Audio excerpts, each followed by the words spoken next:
The Jamaica National Agency for Accreditation, JANAAC, celebrates 15 wonderful years of accreditation service to Jamaica and the 11 Caribbean states that we currently serve. No, that's 10 additional Caribbean states, including Jamaica, making the 11th. We have been providing accreditation services to the industry since 2008. We celebrated our 10-year milestone in 2018. That was a bang. And who knows, how time flies. 5 years just literally evaporated, but in the last 5 years, we've achieved so much.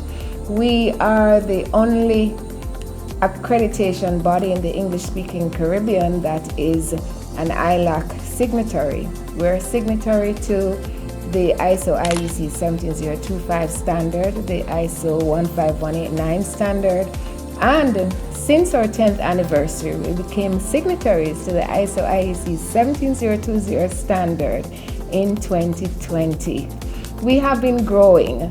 We started providing inspection body accreditation services in latter part of 2017, and we accredited our first IB in 2019, and by 2020 we became signatories. So we're excited.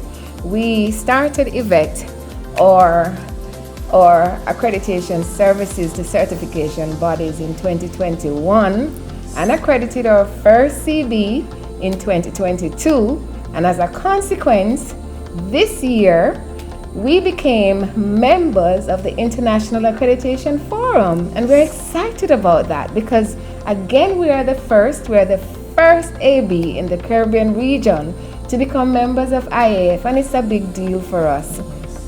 We also, in the latter part of 2022, December to be exact, in our peer evaluation process, we extended our scope to include accreditation for calibration labs and to become signatory to that standard, and we are literally 90% on that journey, and we look forward to receiving that recognition very soon. So JANAAC has been doing a lot. I recall Yvette during the COVID-19 pandemic when most of our labs, and unfortunately a lot of our medical labs, were not accredited to the ISO 15189 standard, and we had a challenge because we had a number of labs that were not accredited, but we needed them to provide laboratory services. And we instituted a program called the JANAAC Pre-Accreditation Approval Program, the JANAAC PAAP, where we developed this scheme that allowed them to become recognized as a competent provider of medical testing services. And that program,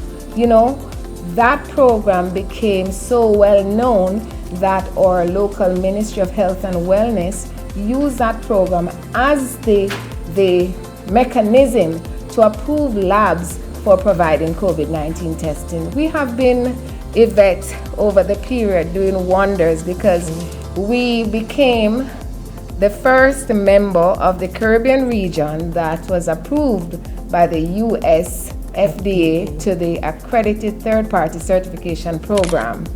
That's a big deal for us because we are currently one of 4 ABs so recognized, and JANAAC has the largest scope of the 4 ABs. So there are 11 recognized scopes and we have 10 of the 11. So we're really excited about the work that we're doing and how it impacts on our stakeholders, because we implement these new schemes and programs, and we have done a lot in the last 5 years, particularly because of the need to ensure that we have a robust system of affirming trust in trade so that our exporters, our manufacturers do not have the obstacles that would present themselves if they did not have accredited conformity assessment. So Yvette, tell us, how many cabs? I know we started out by saying that in between 2008 and maybe the first 6 years of our existence, we had about 6 certificates. And I know it might seem like still a small number to some of the ABs that produce hundreds of certificates, but where are we now in the whole scheme of things?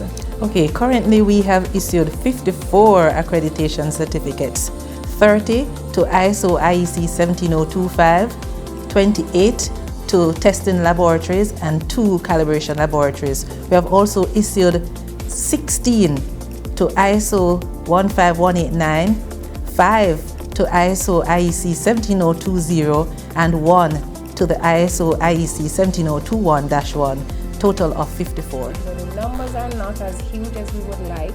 It's an important opportunity for us to sensitize our stakeholders at the other labs, IBs and CBs that have the capacity to become accredited, because not all of them currently are ready for accreditation, that they will eagerly seek to get their entities accredited so that they can be internationally recognized through JANAAC's international recognition. Yvette, is there a call to action that you have for like assessors? Because there's always a need for additional technical experts, assessors who need to come on board to facilitate the growth of the programs that we have. Is there a call to action that you have for them? Sure.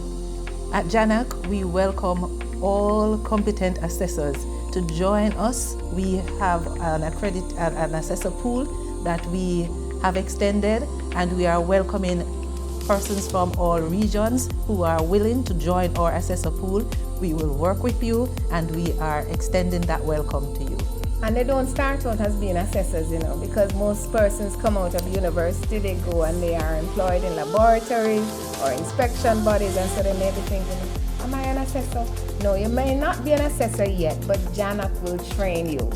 We provide assessor training programs, and we provide the qualification opportunity so you can become a qualified assessor, that your competence in the respective schemes we can utilize, but we have to train you so that you're in accordance with the requirements of the ISO IEC 1711 standard. I want to wrap up by recognizing the contributors to the growth and success of JANAAC. We have an excellent accreditation council. Our chairman, Simon Roberts, is incredible, and the team of board members that we have, they provide extremely good advice to us in the accreditation agency.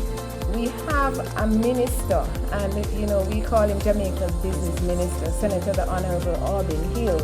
And since Minister Hill has taken over as the Minister of the Ministry of Industry, Investment and Commerce, he has been a key proponent for accreditation and accredited conformity assessment. And we find that this has been very useful, because on every stage he promotes the importance of accredited conformity assessment to exportation, to trade.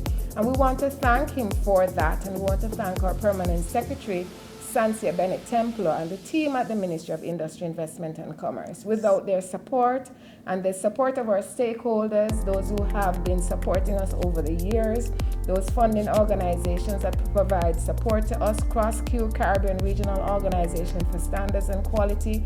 We work very closely with Cross-Q. The CEO, Derek Amar, we want to thank them for their support. We want to thank the different donor agencies that provide support over time for us.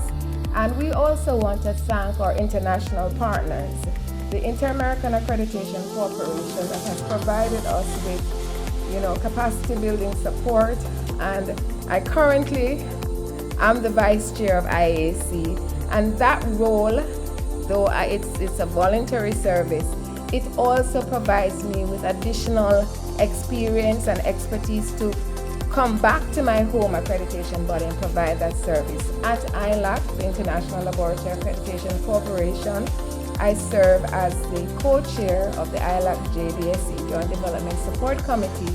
That also has provided me with a wealth of information, partnering with colleagues from all over the world, and now we are members of IAF. So the sky is the limit for JANAAC, and we wish our stakeholders well.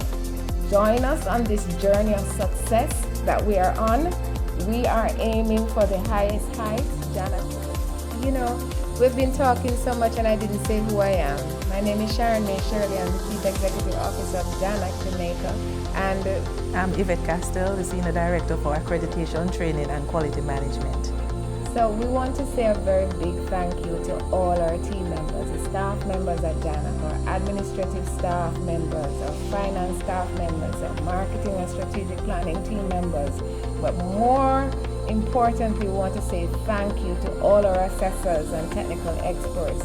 Without you, we would not be able to achieve all that we have achieved to date. So God bless you all and thank you for supporting JANAAC. Team JANAAC to the world. Thank you.